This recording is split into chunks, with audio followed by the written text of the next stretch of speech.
తాడేపల్లిగూడెం అభివృద్ధిలో ఎలాంటి అవినీతికి తావు లేకుండా ప్రతి హామీ నెరవేరుస్తున్నామని జనసేన ఎమ్మెల్యే బొలిశెట్టి శ్రీనివాస్ తెలిపారు. డిప్యూటీ సీఎం పవన్ కళ్యాణ్కు చెడ్డ పేరు వచ్చే ఏ పని తాను చేయనని అన్నారు. అలాంటి పరిస్థితి వస్తే ఎమ్మెల్యే పదవికి రాజీనామా చేస్తానని తేల్చి చెప్పారు. ఇక నియోజకవర్గంలో 100 పడకల ఆసుపత్రి, డయాలసిస్ సెంటర్ త్వరలోనే ప్రారంభిస్తామని హామీ ఇచ్చారు. తాడేపల్లిగూడెంకు కొత్త ఎయిర్పోర్టు మంజూరు చేయించామని స్పష్టం చేశారు. కూటమి ఏడాది పాలనపై ఎమ్మెల్యే బొలిశెట్టి శ్రీనివాస్తో మా ప్రతినిధి భార్గవ్ ఫేస్ టు ఫేస్. వ్యాపార వాణిజ్య కేంద్రంగా విరాజిల్లుతున్న తాడేపల్లిగూడెం అసెంబ్లీ నియోజకవర్గంలో గడిచిన ఏడాదిలో కూటమి పాలనలో ఎటువంటి అభివృద్ధి జరిగింది, ఇంకా ఏం జరగబోతుంది అని తెలుసుకునేందుకు ప్రస్తుతం మనతో తాడేపల్లిగూడెం శాసనసభ్యులు బొలిశెట్టి శ్రీనివాస్ ఉన్నారు. సార్ చెప్పండి, ఏడాది పాలన ముగిసింది, మీరు ఎన్నికల్లో ఎటువంటి హామీలు ఇచ్చారు, ఇప్పటి వరకు ఏం చేశారని? ఎన్నికల్లో 2వ సమ్మర్ స్టోరేజ్ ట్యాంక్ని కట్టిస్తానని చెప్పాం. ఒక్క రోడ్డు కూడా లేని పరిస్థితులు అన్ని రోడ్లు కూడా వేస్తానని చెప్పాం. అన్ని విలేజ్లకి లింక్ ఏర్పాటు చేసాం. అన్ని గ్రామాల్లోనూ గోతుల రోడ్లన్నీ పోర్చడం జరిగింది.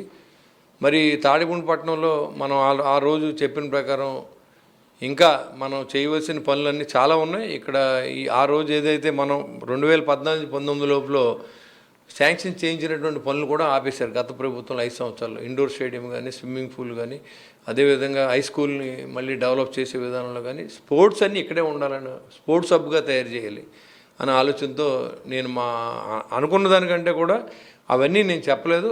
ప్రభుత్వంలో డబ్బులు లేకపోయినా సరే ప్రజా విరాళాలతో P4లో భాగంగా కూడా అభివృద్ధి చేస్తూ ఉన్నాం. మన డబ్బులు కూడా ఖర్చు పెట్టి ఇంకా చాలా చోట్ల రోడ్లు లేని అన్ని చోట్ల కూడా రోడ్లు వేయడం జరిగింది. దాదాపు 150 నుంచి 160 కోట్లు మనం పనిచేసాం.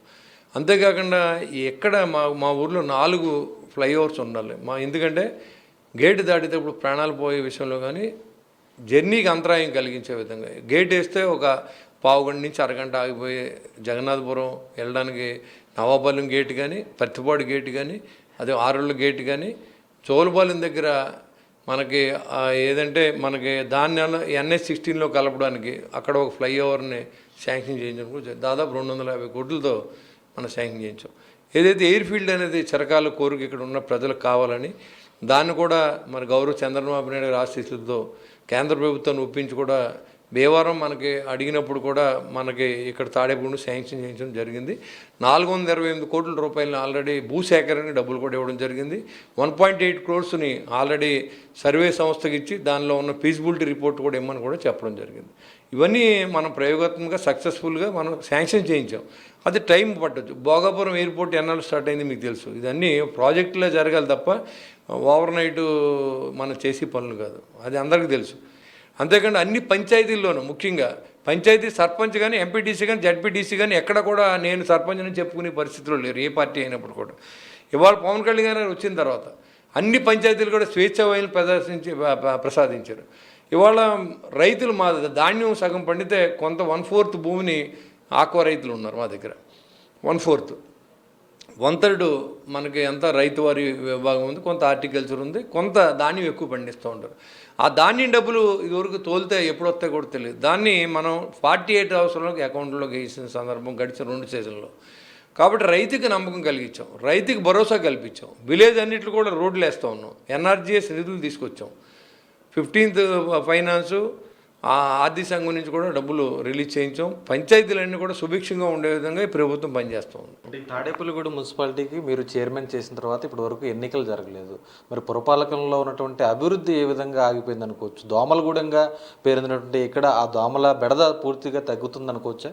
డెఫినెట్గా అన్ని చోట్ల కూడా డ్రైన్లు మళ్ళీ వేయడానికి అన్ని ఏర్పాట్లు చేస్తూ ఉన్నాం. అన్ని డ్రైన్లు మనం ఈ మురికి ఏంటంటే ఇక్కడే తిరుగుతూ ఉంటాం. నా సమయంలో చాలా అవుట్లెట్లు క్లియర్ చేస్తాం. మీరు కావాలంటే ఇన్స్పెక్షన్ చేసి చూసుకోవచ్చు, ఈ వీడియో కెమెరా చూడవచ్చు కూడా. కాబట్టి 5 సంవత్సరాలు మీరు ఏం చేయలేదు కాబట్టి దుర్వినియోగం చేశారు నిధులన్నీ కూడా. గ్రావెల్ రోడ్లు వేశారు 7-8 కోట్ల రూపాయలతో, అంతా దోపిడీయే.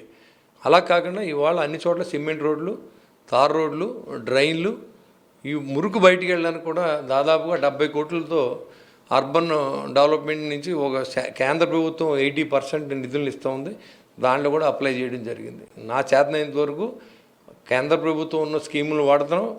మన శ్రీనివాసవరం గారు సహకారంతో గవర్నమెంట్ హాస్పిటల్లో షుగర్ పేషెంట్లు ఎక్కువ మంది డయాలసిస్ పాలవుతున్నారు కాబట్టి డయాలసిస్ సెంటర్ను కూడా శాంక్షన్ చేయించాం. ఇంకో 100 పడకల హాస్పిటల్ కూడా అది అలా కట్టి స్ట్రక్చర్ మీద ఉండిపోతే మళ్ళీ అది పూర్తి చేసి ఒక 2 నెలల్లో ప్రజలకు అంకితం చేయబోతూ ఉన్నాం. అదేవిధంగా సమ్మర్ స్టోరేజ్ ఇంకో నెక్స్ట్ ఇయర్కి ఇచ్చేస్తాం. ఇంకా జూనియర్ కాలేజీ స్థాపించాలనేది నా కోరిక. అది కూడా మెడికల్ హాస్పిటల్ కూడా అడిగాం. ఇవాళ ఉన్న పరిస్థితుల్లో ఆర్థికంగా మనం ఎక్కడా కూడా చేయలేని పరిస్థితి కాబట్టి దాని గురించి కొంత టైం పడుతుంది. అంటే ఈరోజు అభివృద్ధి సంక్షేమం రెండు కళ్ళుగా కూడా చంద్రబాబు సారథ్యంలో పాలన జరుగుతుంది అనుకుంటున్నారు. మరి తాడేపల్లిగూడెంలో కూటమిలో విభేదాలు అనేది పెద్ద ఎత్తున ప్రచారం ఉంది. ఇప్పుడు ఆ విభేదాలన్నీ చక్కదిద్దాయి అనుకోవచ్చా? జనసేన టీడీపీ మధ్య ఎలా ఉంది? ఇప్పుడు ఒక ఇంట్లో ఉన్నప్పుడు భార్యాభర్తల మధ్యన కూడా చిన్న చిన్న సమస్యలు ఉంటాయి. కూర్చొని మాట్లాడుకుంటే అన్నీ అయిపోతాయి. అలాంటిదే ఏదో చిన్న చిన్న విషయాలు ఉన్నాయి తప్ప విడిపోయేంత విభేదాలు మా వాళ్ళు రావు. నేను ఎప్పుడు అలా బిహేవ్ చేయను. నేను వీళ్ళతో సాఫ్ట్గా ఉంటాను. ఎంత అగ్రెసివ్గా ఉంటానో అంత సాఫ్ట్గా ఉంటాను. దాని మించి ఏదైనా ఉన్నప్పుడు తప్ప మాట్లాడవలసి వస్తే తప్ప నేను ఏది అలాంటి విడిపోయే సమస్య లేదు. కూటమిని మా నాయకుడు నిలబెడతాను. నిన్న కూడా మాట్లాడి దానికి కట్టుబడును. అంటే పవన్ కళ్యాణ్ కూడా చెప్తూ ఉంటారు జనసేనకి బాహుబలి బొలిశెట్టి శ్రీనివాస్ అని. మరి జనసేన పార్టీ ఎలా ఉండబోతుంది? నమ్మకాన్ని ఏమాత్రం తగ్గకుండా చూసి బాధ్యత నాది. ఆయన ఎక్కడ కూడా ఆయనకి నా వల్ల చెడ్డ పేరు రాదు. ఆ పరిస్థితి వస్తే పార్టీ ఈ పదవికి రిజైన్ చేస్తాను తప్ప నా వల్ల చెడ్డ పేరు రానివ్వను. అది చూసినాం కదా, తాడేపల్లిగూడెంలో అటు అభివృద్ధి అటు సంక్షేమాన్ని కూడా పూర్తిగా ముందుకు కొనసాగించే విధంగా తమ పాలన కొనసాగుతుంది. ఖచ్చితంగా పవన్ కళ్యాణ్కు చెడ్డ పేరు రాకుండా తాను పనిచేస్తానంటూ కూడా ఎమ్మెల్యే బొలిశెట్టి శ్రీనివాస్ స్పష్టం చేస్తున్న పరిస్థితి కనిపిస్తుంది. కెమెరా పర్సన్ మధుతో భార్గవ న్యూస్ తాడేపల్లిగూడెం నుంచి.